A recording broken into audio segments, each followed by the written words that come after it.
beautiful ignited souls. We are ready for a new creation. Hello, my beautiful ignited souls. I am Crime Queen, your partner in crime. Now, if you're joining us for the first time and you're hearing this partner in crime, you're wondering what crime are we about to commit? Well, it's a crime of self-love. Now, I like to call it self-full love because there's a lot of self-love going around, going about today, which may be, oh, self-love, I'm going to wash my hair or I'm going for a stroll or do a bit of exercise. But when I speak of self-full love, I am talking about going deep. I am talking about eating of a deliciousness that you hadn't done before, but something that is going to be highly nutritional for you. Now, when I say nutritional, I am speaking of words, I am speaking of wisdom and things that, of course, because the word, as in scripture, is the bread. So I am speaking in that sort of terminology, and so I hope you will have a wonderful, delicious meal with us. Okay, so the crime we are about to commit, as we say, it's a crime of self-full love. But we will be touching on things that people, of course, now they speak about it. But again, we are wanting resolution. It's always been about resolution. In the Zohar, they call it correctedness or something like that. I think it's correctedness or correction. And we hear a lot of that. You know, we're going to correct the child. We want to correct what is not in alignment with us, within us, in our spirit, in our growth. So I am going to touch on something it had been taboo, but since there had been a lot in the media, Bill Cosby and on others, and you hear, yeah, and Me Too. In fact, I didn't even know much about this Me Too on through one of my clients because I don't really follow much social media or the media as perhaps even as perhaps I should for so I can get you the information in a balanced way. But I'm going as I'm intuitively guided to do, committing my crime of breaking down rules, this is all secrets. They never really say what the all else will be. It's always don't say a word to anyone. This is all secret. Now, of course, we have had I try not to touch on this, but there seem to be like a global secret that no one is really speaking of in terms of abuse, in terms of an assault to our divine spirit, our divine character. Now, I won't go too much into this, even if we're about to commit a crime, but let us look at something very close to home. So, when I speak of sexual abuse, I'm really wanting to say particularly sexual trauma. There's now all of this you might be wondering, why am I touching on this? So first of all, I'll just give you perhaps a bit of my experience. Now I've had a lot of sexual encounters which we could categorize as sexual abuse, as sexual trauma. And so there was one particular incident. I was 13 at the time, and to cut a long story short, where it was an attempted rape, but I had like fought for my life. It felt like I fought with everything that I had. So when the fighting had stopped, I just broke into this huge catharsis telling the story to my uncle and the people that I was around that time. Now, of course, there was not a chance to tell me not to tell then, but this is what happened because I spoke about it. My aunt, who was responsible for me at the time while I lived with my grandmother, and I had gone to the country, to the plantation with my uncle and his workers, which is where this scenario happened, where it was my neighbor, of course, who was perhaps about 6 years older than me. I don't clearly remember which we used to greet each other, but that particular day, he thought he was really going to have his way with me. And of course, I had a cutlass in my hand. For some reason, I felt if I ever let go of this thing, this guy is going to have his way with me and chop me into bits. That's just what was in my mind. And so I could not afford to allow that to happen. I don't know where strength came in that day. But of course, the complaint that I made to my uncle, and of course, they passed on the message because I was very distraught. I was in a mess, and I told, of course, and then the whole community somehow knew about it. It just seemed like everyone was looking at me. I just felt so ashamed, so afraid. So it was everything all mixed up in one ball. This is how I understand the meaning of a ball. That's why you kick it one way, you kick it the other. It can go in, it's a goal one way, and it's a foul the other. So this is all what it was, like a ball of emotions. And so my aunt, of course, decided that was the only person who I have known had really stood up for me. I mean, 100% stood up for me when I was growing up. So she actually sued the young man, and he, I didn't know what had happened, but I knew he was found guilty. But the process before I go into all of this is that even then, I was asked to go to the police station on my own, not knowing that I really should have had an adult with me because I was 13. I think I was 13, about 13. I was a teenager then. And then the policemen who were taking the statement, they were really saying, oh, come on, tell us. He did actually do it, didn't he? And you did really like it, didn't you? Why don't you tell us? And innocently I was saying, well, no, he didn't he didn't penetrate me. Of course, I didn't use the word penetrate because I didn't even know that word then, but he didn't really enter inside me, no, because they were very explicit. And I was saying no, but he was wrestling with me and he tried, so these were the things I was really saying and explaining to them. And so I had another humiliation with the policemen who were interviewing me. So that was another thing, like it just felt really wrong, but it just seemed like the thing I had to do because these are people in authority. So a policeman asks you to come to the station to make and to file in your report. You do that because your auntie is not there, she's working in town and you have to go. But they are not saying to you to make sure you bring somebody else with you. So this was another part of the unpleasantness that happened. On the day of the court hearing, I was asked to come in, and I remember it's as if I could still see the judge, his face, and he said, oh, come in. And for some reason, I saw in this man's face like pity. It's almost like he pitied me. He just wanted to see this person, and he says, okay, now you leave. It's later on I understood that he was found guilty. I understood that he was punished. And then I was further humiliated because they lived literally across the road from where I lived. So every morning I would get up, and there were about 3 young ladies, and it was a household full of people. And they would throw words. Again, we are talking about words. They would throw words, meaning words are like daggers. They weren't the kind words. They were the dagger ones. You're a liar. You're a slut. You're a bitch. And that they called me those names until I traveled to England here, which is and that would have been approximately another 3-4 years of these people calling me names wherever they saw me.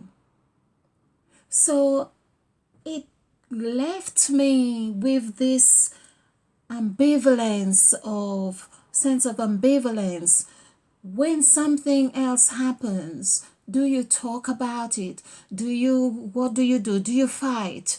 And so I perhaps have tried all the different modes that I could possibly think of and that wasn't consciously.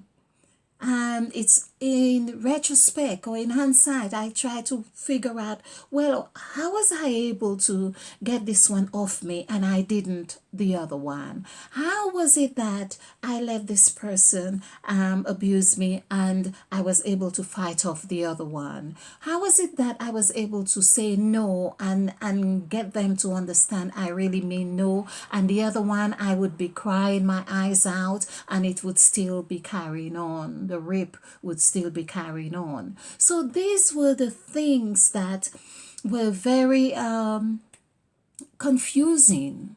Now let's talk about words. So we are going to look at sexual trauma. And this is what I mean when we speak of trauma. It leaves you so traumatized that you have no sense of identity, no sense of empowerment, no sense of confidence, no sense of self, because you are torn. You are not whole. You do not feel whole because someone has violated your spirit, someone has violated your sense of wellness or being. So there is so much. And because you have, of course, allowed, whether it was consciously not or however you want to say it, because it was allowed, you carry on this blame, sense of blame, or to the stage or to the point where one day I actually consciously thought, when I asked myself, well, why am I here? This is always from a very long time from perhaps 8 years old, I was asking, why am I here? What is my purpose? Certainly at 14 years, I was asking myself this, why am I here? And perhaps I am really here to allow people to do this. Perhaps that's how it actually felt. Now, in hindsight, where could a person's mind be so disturbed that you would feel consciously resign yourself to letting people just have their way with you and do whatever it is they wish with you? So that is really a sad place to be. And I want to encourage people, because when you're in it, you don't see it. But if, for instance, you could hear a kind word of someone saying, look, you don't have to actually resign yourself to this. You are worth much more than that. You are life. Everything resonates in you. And so you can actually enjoy the deliciousness of life as everybody else. You can stop and smell the roses like everyone else if you choose. When we say everyone else has that opportunity to do so. So we're on 11 minutes. I'm going to do this, and we may, of course, yes, I feel like I need to just breathe. Okay, so we're looking at sexual trauma, and we may do several episodes in this. And let's see what the numerical value is and how we can actually relate any of this, if ever, to the gods that reside in us, and see how we can make sense of all whatever it is. Let's just allow spirit to work through us here.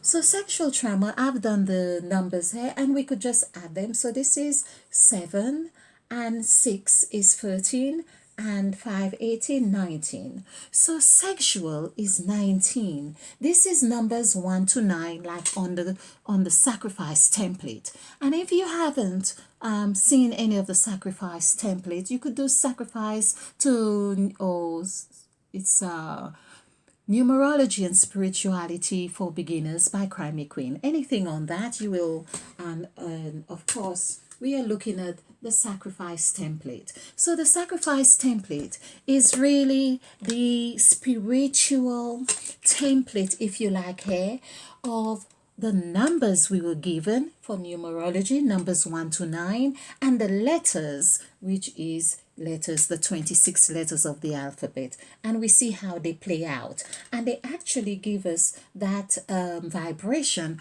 of 369, 369, 369. It's a very good video to watch by Crime Queen, which is number 369 by I think that's what it's called, Yeah Gods. Okay, so we are looking at 1 to 9, numbers 1 to 9, so that's a gift.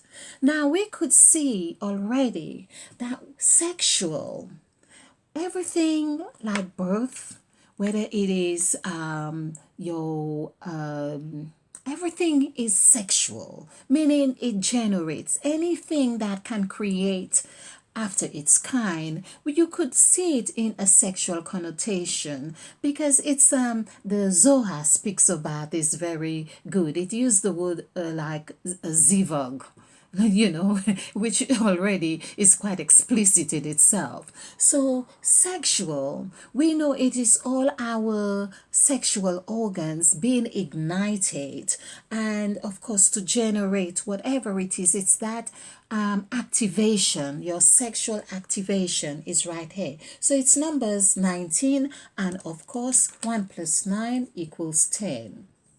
10, of course, is male and female, which is what we are looking at here. Now, we also have examined the word 10 as in TEN.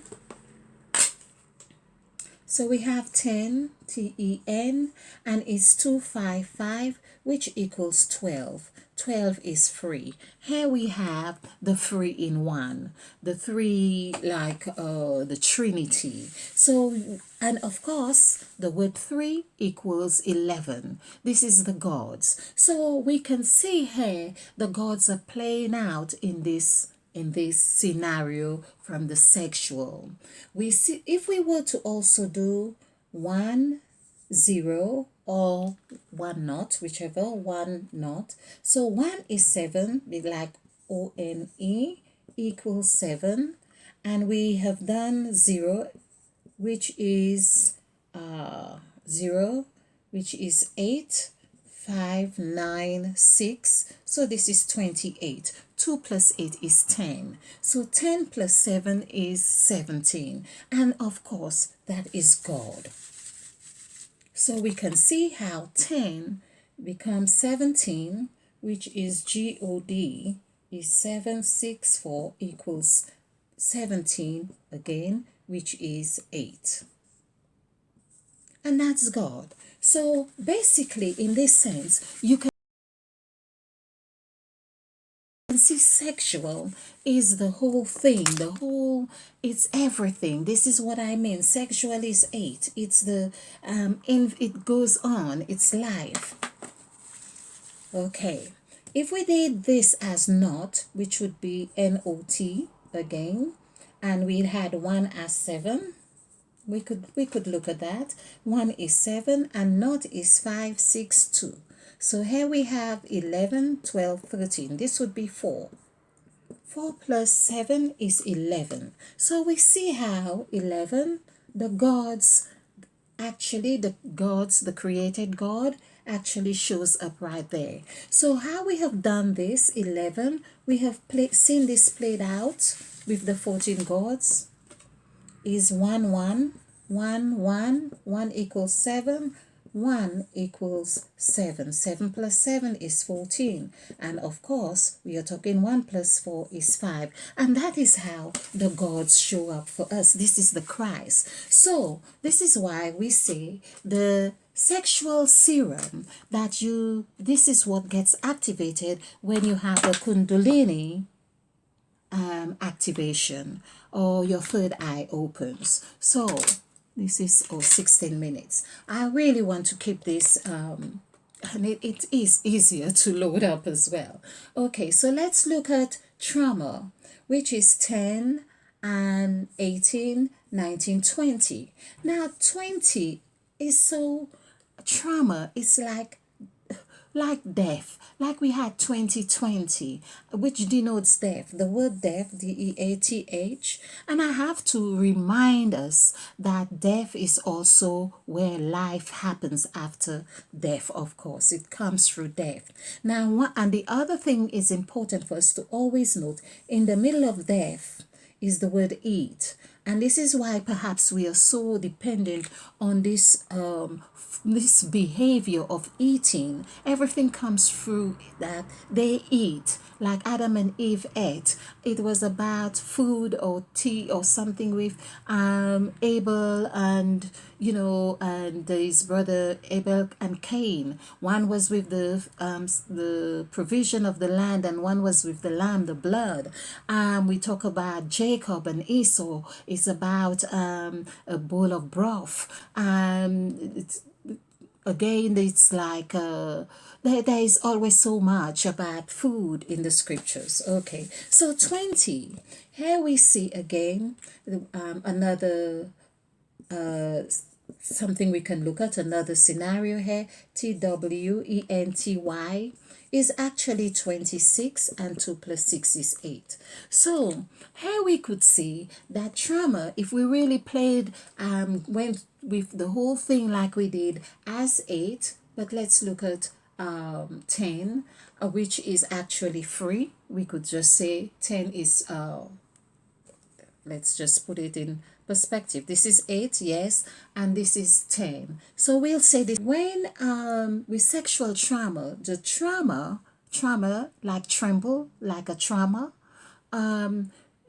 you could see that this is also very indicative of the person eating. This is a form of eating or ingestion of whatever they are partaking of. Oh, and here it is said the word was made flesh, which is life we are talking about. Now, ignited souls, there is so much to share on this topic, but I want to encourage those of you who may have any it may seem embarrassing, but it's a time to really embrace the opportunity for soul healing, self healing. And if you have any concerns and you want to direct message me, it's fine. I would love that. Or put your message on if you messages on if you feel free to do so. That's fine. But what I want to say is, it's like I also feel that scripturally that we have not been equipped, or religiously we have not been equipped to be able to discern what is right for us and what is wrong. We have been seeing, like I grew up in this religious practice, for instance. It's that you forgive. Oh, someone does something and then you forgive. And of course, forgiveness is another, it's something that is most valuable thing that we can do for ourselves. But it's good to understand what is happening in your physiology, in your spirituality, in your mentality and your emotions. It's good to understand, because sexual trauma robs you out of a pureness or your authenticity, because you become disturbed of not knowing who you are. You anyway, this is what I really want to touch upon this. For instance, and I'm just going to touch on this briefly. There's the story of Lot's wife. I've heard this story so many times. How Lot had Lot, I think, was the son or related to Abraham, or Abraham's nephew, or brother, or so. And of course, so there were angels who knocked on his door. And there in this story, he is actually, when the men came to, or it seemed like men came to find out where the angels were, because they seem to be after these men to get rid of them, to do something. But Lot is really wanting to welcome these people in his home. And I'm going to kill, always again about food. I'm going to slaughter a pig, a goat, and I'm going to feed you. You stay in my house, and in the morning you will go. But there's people on the door. Oh, where are those men you have, and so on? Where are they? So anyway, but Lot is like insisting, look, I have two daughters. I have two daughters, and they don't know men, meaning they haven't had sex. So why don't you have those two daughters instead, and just leave these angels with me? So this is another scenario, and I know this is symbolic. This is a symbolic story, but this is where we have learned literally is that to you demean your daughters are like money, or you use them, it's a form of using them in exchange for what you want, not what they want, not what they could ever envision to have. Although in the very same story, you get the inclination that these daughters had their husbands. This is another thing. It's just so confusing, this whole story, because you hear them. It is not clear who the them is or who the he is, and so on. And this is why we are here to create. This is what stories are about. We have been creating like levels and levels on there, but we need to open our minds to understand the wisdom. It's about the wisdom and the values we place on those wisdom. So there it was. The angels rose up very early and held Lot and his wife and said, okay, come on, because I'm going to take you to this land or wherever it is, and don't look back. This is a command that is said to Lot. But here we have in this story as well, later on, after they had gone abroad, and Lot's wife looked back behind him, after it states, after they had been abroad, and she looked back behind him, and she turned into a pillar of salt. This story is always used as if you shouldn't look back, meaning whoever had raped you or whoever done anything to you, you don't look back, you just forget them. That was 20 years ago, like it was said about with Bill Cosby's, for instance. Oh, why are people talking now?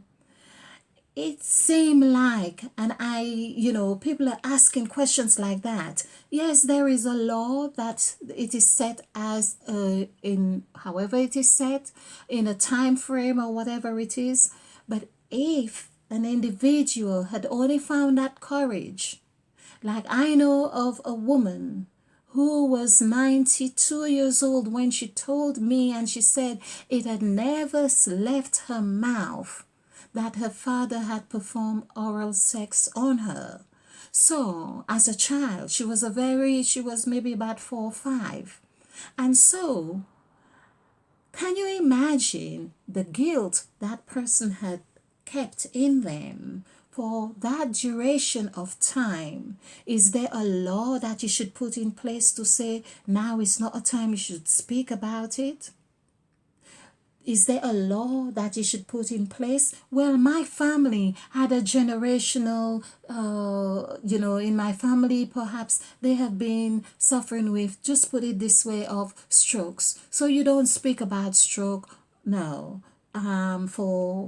No, you shouldn't. You shouldn't speak about anything else. But when it comes to this sex, which is a sacred thing that one has robbed another of, or it may have been something introduced to somebody else, and this person, the offender, is role playing, is exercising something that had just been introduced or taught to him or her, and is passing it on and is displaying this. I know and understand this. So the word is what helps us to heal, because the same way that it has been infiltrated in one way, we have the cure within us, but it needs to be activated. So I am going to end this presentation here.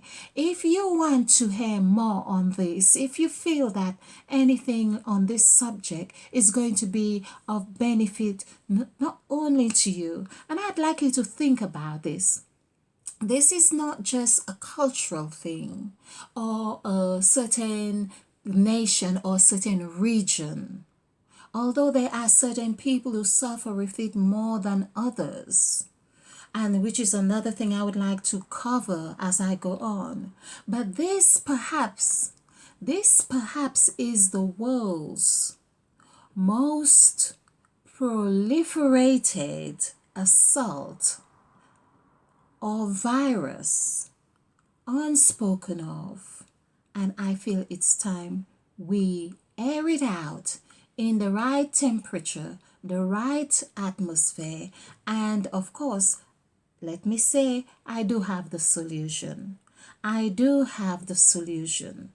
So please leave your comments, like, and subscribe. If you want to hear more about this or have any questions, please feel free, and I would love to address them. Thank you, and let's get ignited. Oh, we are calling this beautiful ignited souls or beautiful united souls. So welcome on board, and let's get ignited and united.